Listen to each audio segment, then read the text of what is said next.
relative velocity at an angle. You remember we have two forms in terms of relative velocity. You might have the one at a parallel plane and then this one it's at an angle. If they want you to calculate the relative velocity for two objects at a certain angle. Now, let's just analyze our statement here. This is an example that I've taken from April 2019. Two vehicles start simultaneously. Vehicle P at 270 km per hour. So this is the magnitude of a vehicle P. And then the direction is west, 33 degrees north. The second one, vehicle Q at 220 km per hour east. So this is a magnitude of a second velocity in this direction. Calculate the velocity of Q relative to P. Now, the first step again is to analyze, is to draw your two vectors under a Cartesian plane. The one is going toward west, 30 degrees north. The other one is going toward east with their both magnitude. So here's my vector diagram.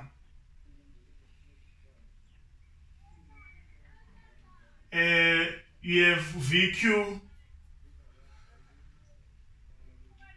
going toward west. This is your west, north, east, south. So it's west 30 degrees. This one is for VQ. VP, which is 270. And this is the angle, 33 degrees. Kilometer per hour.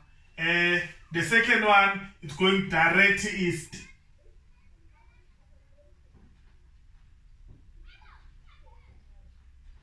VQ, which is 220 km per hour. Now, once you've drawn this diagram for your resultant, for your relative velocity, you go and check the question. Is it a velocity of P? Do they want a velocity of P relative to Q, or they want a velocity of Q relative to P? This question, they say calculate the velocity of Q relative to velocity of P. The first step in this one is to change the direction, because remember, you subtract velocity of Q minus velocity of P, meaning P should go into the opposite direction. So before you calculate, you redraw your vector of P because it's relative to P. Your relative to should go to an opposite direction, meaning P is now negative, it has to go into this direction. This is my new direction of VP, which is 270 km per hour. Now, 33 was on my horizontal. Again, if you don't know horizontal here, you will have 33 degrees. Your vector diagram that you used, it's your one where your relative to has changed its direction. So this is my new vector diagram.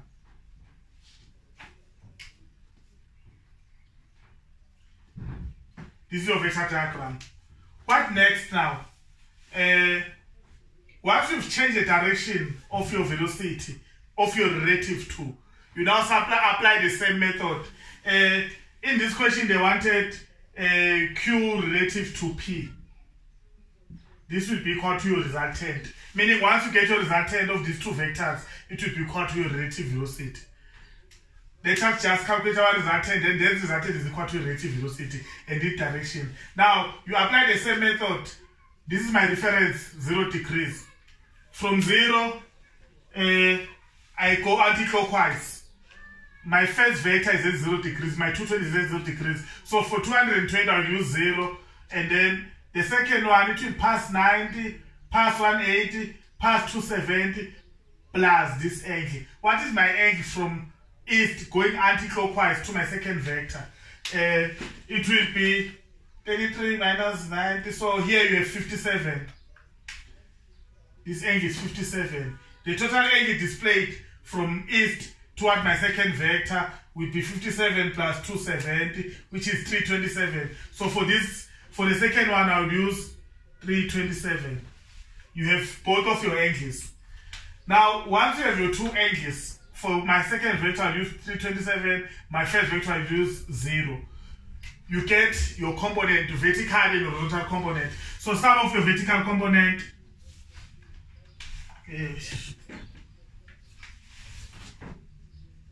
sum of your vertical component will be 220. For vertical you use sine 0 plus 270 sine 327.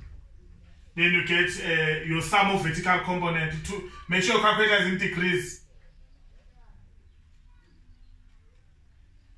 which is negative 147.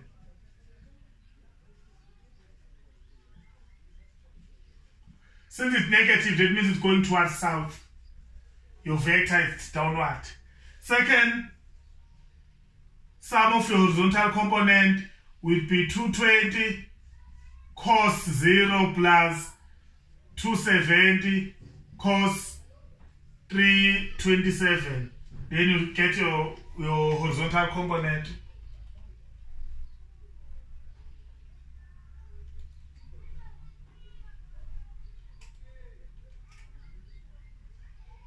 Four, 4, 6.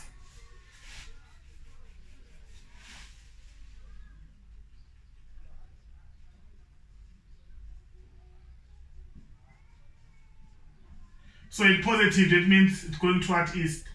This tells you that since this is negative and negative, positive and positive, this tells you that your resultant, which is the relative velocity, is in your third quadrant because it's between south and east. Now, what is your relative velocity? Resultant r squared is equal to y squared plus x squared, meaning your r will be your y component is 147.053 all squared plus 446.441 all squared, and then you put this all under square root, you get your resultant.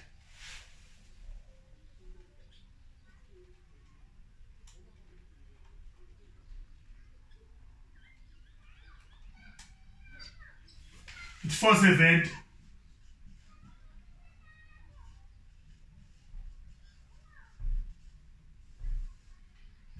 That's your resultant. Your resultant is equal to your relative velocity. So this is equal to relative velocity of Q relative to P. Now, from here you just get your direction of your relative velocity. So your direction still now is between east. Your east is your vertical, it's your horizontal component, which is 447. And if you look carefully, your east in magnitude is bigger than your south. So if you draw your east line, it will be longer compared to your south line. This represents vertical component, this represents horizontal component. Then you complete your parallelogram. From the arrow of my vertical component, I draw the straight line. And then from my horizontal, I draw my vertical line. This line is equal to my vertical component, this line is equal to my horizontal component. This is its direction. This is your resultant.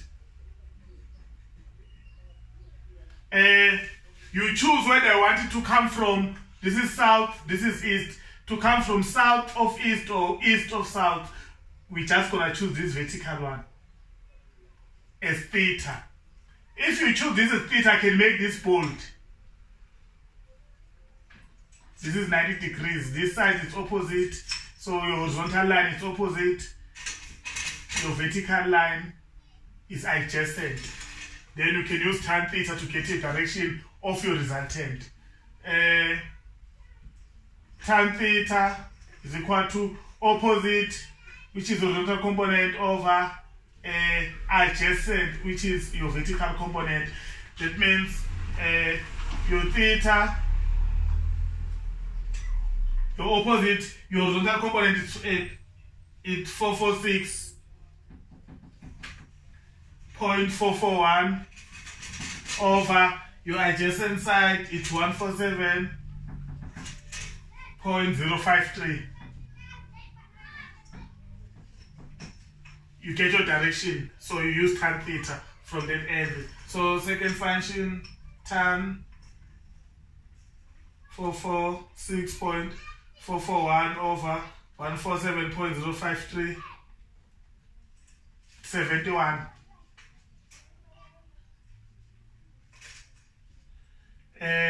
South of east.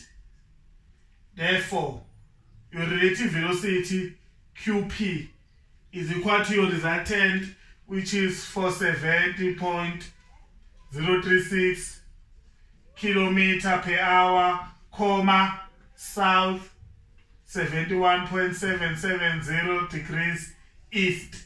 That's your final answer. So this is how you get your relative velocity. If it is at an angle, it's the same method that you use under your resultant.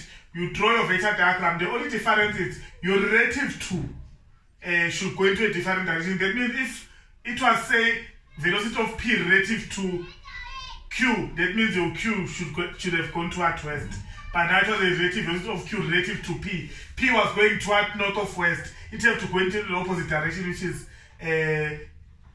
southwest. Before you calculate, you have to change your vector diagram. Your relative to should go to an opposite direction. That's the only difference. And then you get your component, use Pythagoras to get your resultant. Your resultant, your relative velocity. You draw this vector diagram for your direction, and then you choose your vertical component was going towards south, horizontal was going towards east. You can just derive this right angle triangle. Opposite over adjacent, you use tan, you get your angle. That's your final answer. So that's how easy it is to get your relative velocity. It's just the same as your resultant. If you master your resultant, this one will be easier for you. So that was the last section. On my next video, I'll be doing with you your projectile. I appreciate your time, and then I hope you subscribe. Thanks for watching.